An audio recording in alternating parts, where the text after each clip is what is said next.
L'ambassadeur Joao Samuel, acceptation et discours d'ouverture du président.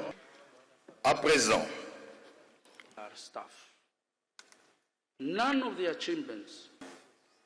je me réjouis également de l'occasion qui m'est offerte de m'adresser à vous en ma qualité de haut représentant de l'Union africaine pour la région des Grands Lacs pour réitérer la volonté de l'Union africaine à accompagner les initiatives de la RDC visant l'intégration régionale de la CIRGL.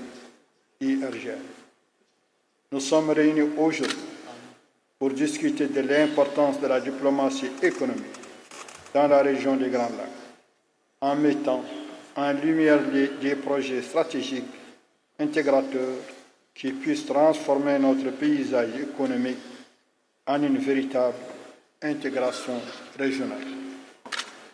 However, despite progress made, ce sommet se tient dans un contexte sensible pour la région, qui continue d'être confronté à de multiples défis qui compromettent ses perspectives de développement et de stabilité.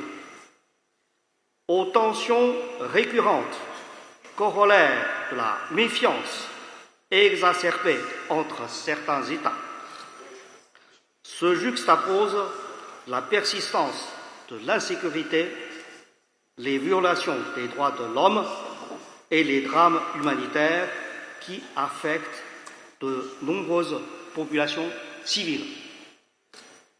Je salue les efforts diplomatiques déployés par différents acteurs, tant régionaux qu'internationaux, en faveur de la désescalade des tensions dans la région et de la stabilité dans l'est de la RDC, notamment les processus de Washington et de Doha qui offrent des perspectives encourageantes.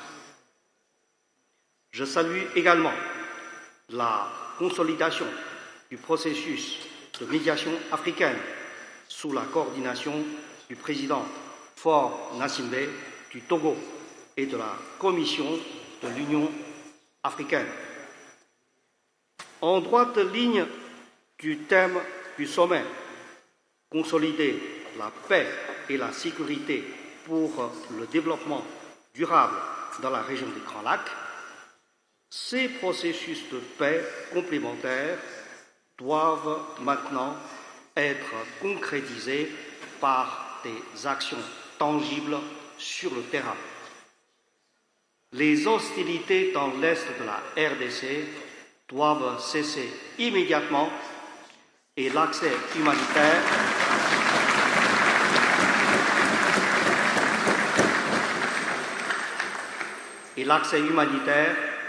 doit être garanti afin d'apporter de toute urgence l'aide nécessaire à toutes les populations touchées. La résolution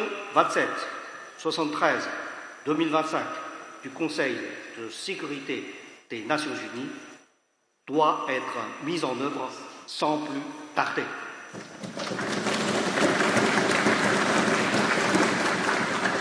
And professional coordination. C'est avec humilité et détermination que j'accepte, au nom de la République démocratique du Congo, la présidence tournante de la CIRGL pour les 2 prochaines années.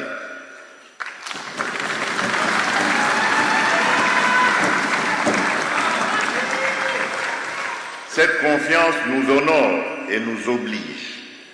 J'exercerai cette responsabilité dans un esprit d'écoute, d'impartialité et d'efficacité, en comptant sur l'appui de l'ensemble de mes pairs et singulièrement sur celui de la Troïka. Notre région reste confrontée à des défis que nous connaissons trop bien.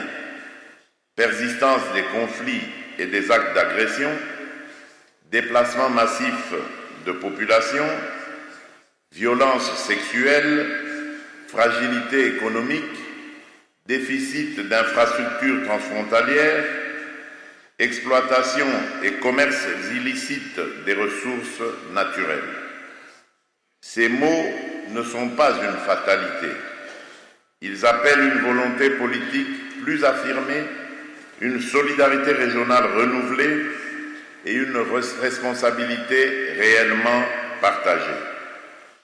Le pacte sur la stabilité, la sécurité et le développement de 2006 demeure le socle de notre communauté. Il est temps d'en accélérer l'application intégrale du protocole de non-agression et de défense mutuelle à la coopération judiciaire, en passant par la lutte contre l'exploitation illégale des ressources naturelles et la mise en œuvre du programme d'action pour l'intégration économique. Il n'y aura pas de paix sans justice, pas de stabilité sans sécurité partagée, pas de développement sans intégration réelle.